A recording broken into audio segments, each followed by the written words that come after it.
Hi and welcome to tonight's video, and we're talking about how others show up for you and how you show up for others. So I want to ask you first, do you welcome people when they come into your life?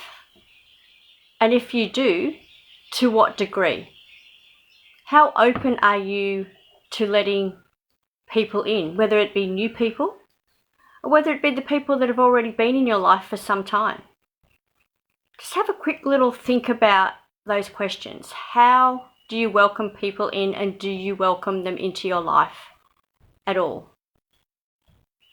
So when someone comes and knocking at your door, not literally, do you open that door? Do you close that door to them? Do you peek out from behind the curtains and see who's there? Or maybe do you open that door just ajar, just enough to sort of take half an interest, just, a little bit of curiosity before you decide whether you want to open that door fully. We can also ask that question, do you seek out others, or do they just appear in your life? And that's the same with people that have been in your life for some time, or even the new people. How does that sit with you? How do you feel about all of that? Just notice, even if you don't think about those questions, just notice how your body feels when I say certain words. Whether your body constricts or whether it feels light and happy and good and open. So when people show up in our life, we automatically compartmentalize them, whether they're new people or people that we already know.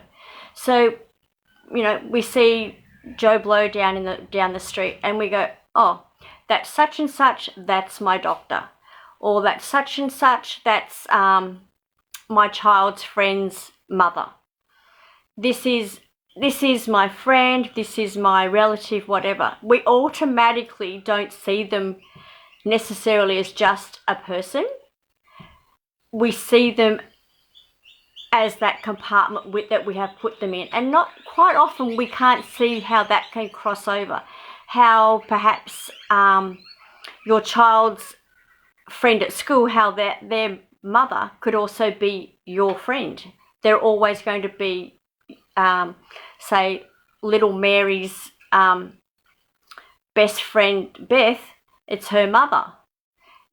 Or it's easy enough to just say, oh, well, that's Linda over there. So for instance, it's quite interesting how we can't compartmentalize all these people within our life.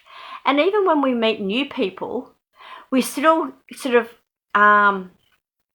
we still put them in a compartment. Even if we meet, say new people through their friends, it's they're still at this point such and such as friend. It's not even at this point that you've made a new friend. And we do this automatically. We do this subconsciously without thinking.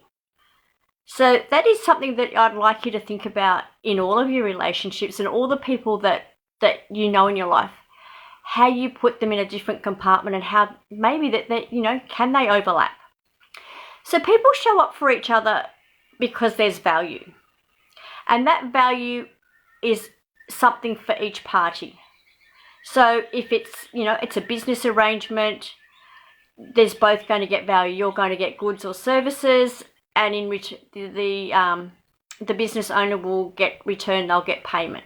When it's friendship, you will get that friendship. You'll get that connection. You'll get you'll do things for each other hopefully without that expectation of something in return. And when it comes to value within relationships or people that we meet, we always place a value on it. What sort of value are we going to get for ourselves? Is it going to be a friendship value? Is it something that, maybe they've got good connections, maybe that you meet somebody and you think, oh, okay, there's someone that I could use down the track because maybe, they're a mechanic and we've just met them at a party and you know what, I'm going to keep their number or I'll keep them in my memory bank because down the track I think I'm going to need them. There is always going to be a certain value for having this person in your life. and it's vice versa. So when we think about showing up, why is it that we show up? Is it because of that value? And it's the not only that value, but it's the driving force of that value. Is it something for mutual benefit? Is it something because it's for self-benefit?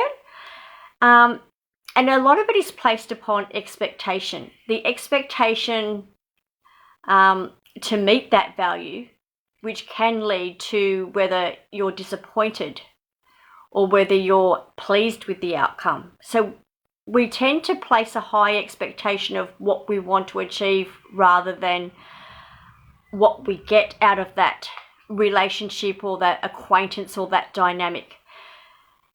And even though we will always get great value out of that acquaintance or that relationship, we may not always see it because we're looking for a certain or expected outcome. And when we get something different,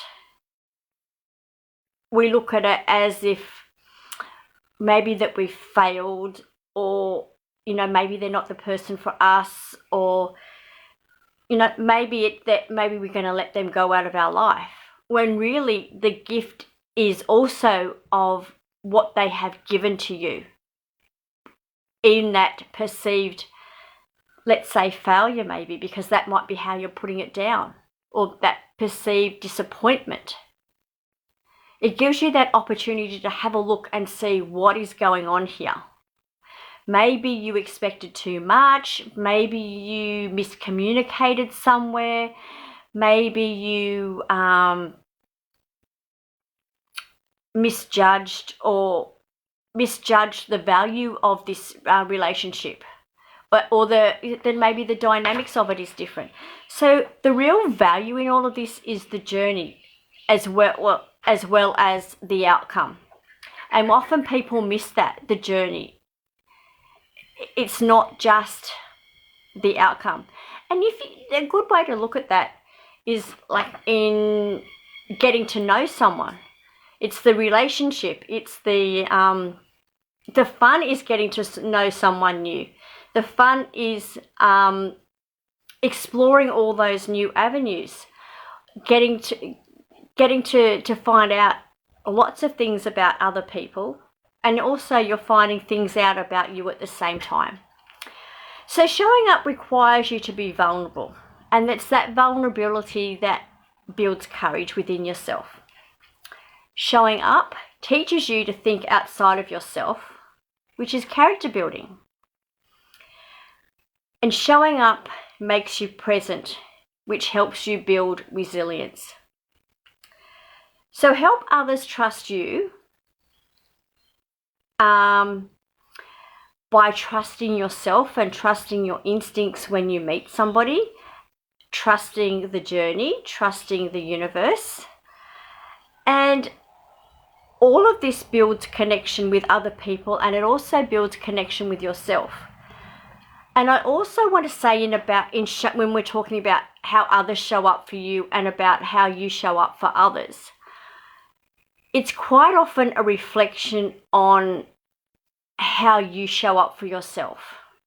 Because we attract people and experiences and circumstances into our life that are energetically at that same vibration as we are already at. Not necessarily the vibration that we want to be at. So we will draw in according to our current emotions or underlying emotions, not necessarily the people and circumstances that we really want. So if you really want to change who is coming into your life, why they're coming into your life, and how they're coming into your life, you really need to look at yourself, and you have to be the person that you want them to be. So when you show up for others, you're also helping yourself to show up.